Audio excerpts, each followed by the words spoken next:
Ballygunge assembly क्षेत्र के TMC प्रत्याशी सुब्रतो मुखर्जी की हिमायत में शनिवार को वार्ड नंबर 64 के शमशुल हुदा रोड पर सामाजिक कार्यकर्ता हसनैन अहमद की ओर से मीटिंग बुलाई गई, जिसमें सैकड़ों लोगों ने संकल्प लिया कि आने वाले 26 अप्रैल को भारी मतों से एक बार फिर सुब्रतो मुखर्जी को विजयी बनाएंगे। इस अवसर पर तृणमूल नेता Shariq Ahmed, ward number 64 TMC सभापति बिजली रहमान, माखन लाल दास, हसन इमाम खान, दाऊद अहमद और अन्य लोग मौजूद थे। सुब्रतो मुखर्जी ने इस अवसर पर कहा कि ये चुनाव बालीगंज असेंबली का या फिर ममता बनर्जी की जीत हार का चुनाव नहीं है, बल्कि ये बंगाल की उत्सव की लड़ाई है और इस लड़ाई में हम सब जीत कर रहेंगे। इस टाइम में इतना टफ नहीं है, प्रीवियस टाइम से ज़्यादा था। इस टाइम में तो कोई पार्टी जो ट्रेडिशनल जो पार्टी था, कांग्रेस, सीपीएम और सब पार्टी तो अब आई नहीं, वर्चुअली कोई एग्जिस्टेंस ही आई नहीं। और दूसरा जो नया पार्टी बना बीजेपी, वो एक नया कैंडिडेट दिया है, उसको इतना बड़ा एरिया समझने के लिए 5 महीना टाइम लगेगा। बीजेपी कितना बड़ा फैक्टर है इस बार? इधर बालीगंज में बीजेपी किसी टाइम में फैक्टर नहीं हुआ। लास्ट जो इलेक्शन चुनाव हुआ एमपी इलेक्शन, और वो चुनाव में हाईएस्ट वोट से कलकत्ता में बालीगंज से जीता। तो ये बालीगंज कोई इतना प्रॉब्लम अपोजिशन तक से नहीं आया हमारा। 2016 में भी आपने असेंबली का इलेक्शन लड़ा, 2021 में, तो 2021 कितना टफ लग रहा है? इस बार बीजेपी बहुत बड़ा चैलेंज बन रहा है। टफ मतलब क्या होता है? वैसे तो टफ लाने लगता है, वो लोग ज़्यादा गाली देते हैं, इसलिए लगता है प्रेस में रिपोर्ट देख के लगता है बहुत टफ, लेकिन इस टाइम में ममता का इतना टफ नहीं है। नंदीग्राम से मोदी जी बोले कि सीएम हार रही है ममता बनर्जी, क्या लगता है? वो पॉलिटिकली बोल रहा है, हवा उठाने के लिए, क्योंकि वो जानता है कि वो हर जगह ये बोलेगा तो दूसरा जाएगा, बहुत आदमी थक जाएगा। लेकिन उधर तक खबर हमारा सब पास है और बहुत वोट से ममता जीतेगा। शुभेंदु अधिकारी ने बोला था कि আমি যদি মাননীয় মুখ্যমন্ত্রী के 1.5 লাখ ভোটে যদি না হারাতে পারি আমি ছেড়ে দেবো पॉलिटिक्स। तो अभी वो लिख के तैयार करके रखना चाहिए, वो बोल दीजिएगा रेजिग्नेशन। वही बात पर रेजिग्नेशन देगा तो रेजिग्नेशन लिख के रखने बोलिए उनको। बालीगंज में सबसे स्ट्रॉन्ग वार्ड क्या है?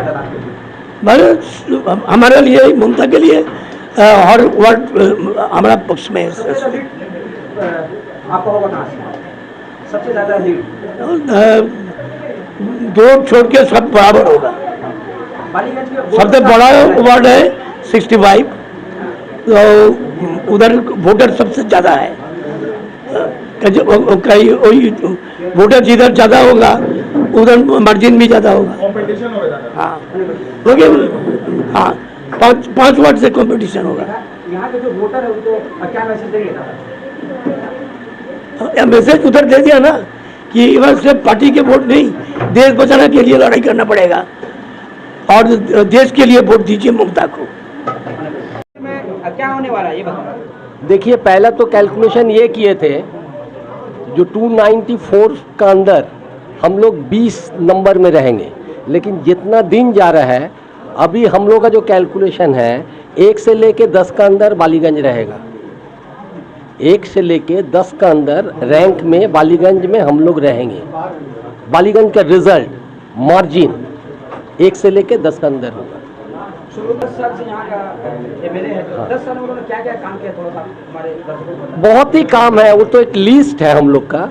अगर वो लिस्ट चाहिए तो वो लिस्ट हम आपको दे देंगे। का 1-2 काम हो तो बताएं, जो ये काम हुआ, ये काम हुआ, बहुत सारा काम है। मुद्दे क्या है इस बार?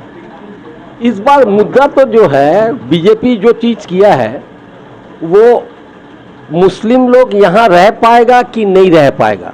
एक चीज़ का बात हम एक तो चीज़ क्लियर कर रहे हैं, अगर मुस्लिम नहीं रहा हिंदुस्तान में तो हिंदू भी तो नहीं रहेगा। तब ब्राह्मण होगा, घोष होगा, दत्तो होगा, हिंदू बोल के, यार मुस्लिम है बोल के हिंदू है, नाम जो है हिंदू, वो मुस्लिम है बोल के हिंदू। अगर मुस्लिम नहीं रहेगा तो हिंदू भी नहीं रहेगा। वो आपका चैटर्जी, बैनर्जी, मुखर्जी, घोष, हाँ वही 100 यही सभी होगा, बाघ हाथी ये सभी रहेगा।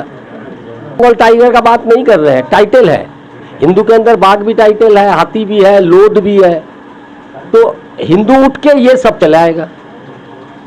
एक्चुअली हमने सुब्रतो मुखर्जी को लेके वर्कर्स मीटिंग नहीं था, ये पब्लिक मीटिंग था। ये हमारा पार्ट 105-106 का पब्लिक मीटिंग हुआ था और यहाँ मेरे भाई है बैठ के ये आज का पूरा अरेंजमेंट करना हसनैन अहमद ने किया था। और हाँ यही बात 64 वार्ड से सुब्रतो मुखर्जी को कितना वोटों का लीड मिलेगा? देखिए, हम लोग का ये कोशिश रहेगा कि हाथों वार्ड से 64 वार्ड सुब्रतो मुखर्जी दा को सबसे ज़्यादा लीड दे, क्योंकि ये वार्ड में बेहद काम हुआ है, चाहे वो सुब्रतो मुखर्जी के यहाँ से हो, खंड से हो, माला रॉय के वहाँ से हो, या फिर इकबाल अहमद साहब के वहाँ से हो। यहाँ पर हम लोग का बेहद काम हुआ है, पाइपलाइन से लेके, ड्रेनेज लाइन से लेके, पानी का लेके, फुटपाथ का लेके, आप लोग जो डिपार्टमेंट के बारे में पूछिएगा, हर एक डिपार्टमेंट का यहाँ पे बेहद काम हुआ है। तो यहाँ का जो आवाम है, आवाम तृणमूल कांग्रेस सरकार के साथ,